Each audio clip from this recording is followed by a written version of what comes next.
بس ايه رايكم بقى؟ مش انا زمان قلت لكم ان طارق كساب هيبقى عنده شقه كبيره وفخمه في اوروبا؟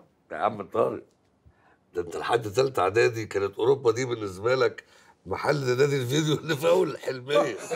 اقول له ايه طب؟ اقول له ايه طب والنبي؟ والانسه شيماء بقى ما عنديش حمام البلاتيني اجيب لك سيدة الاقمار السوداء. لطيف قوي يا عادل بيه قوي.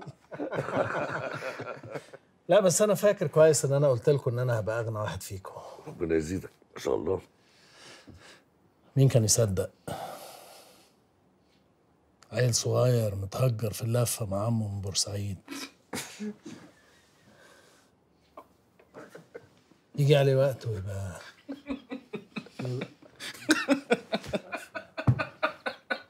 لا هو مصدق نفسه. بس يا جماعه سيبوه، بس سيبوه يكمل. بيسترسل هو مين ده يا ابن الذين امنوا اللي بتهجر من بورسعيد؟ انت هتكذب وتصدق نفسك وعلينا كمان؟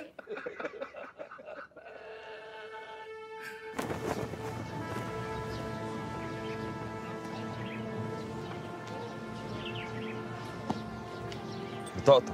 أني؟ ايوه انت.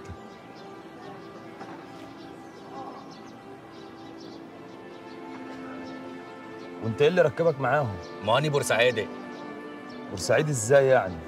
بطاقتك مكتوب فيها عنوان تاني هنا في القاهرة. ما أني كنت هناك وجيت هنا استرزق وبعدين رجعت هناك تاني وحصل اللي حصل. يا جدع انت هو احنا ناقصين؟ ما أنا برضه ماليش مطوة. دي قصة تانية، انا هسيبك تمشي عشانهم.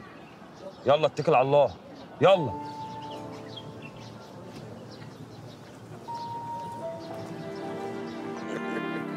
خلاص. عادي على فكره، ما كلنا مهاجرين في الدنيا دي. ايوه صح. نعم ايه؟ نعم نعم يا سيدي نعم. انما ايه اللي خلاك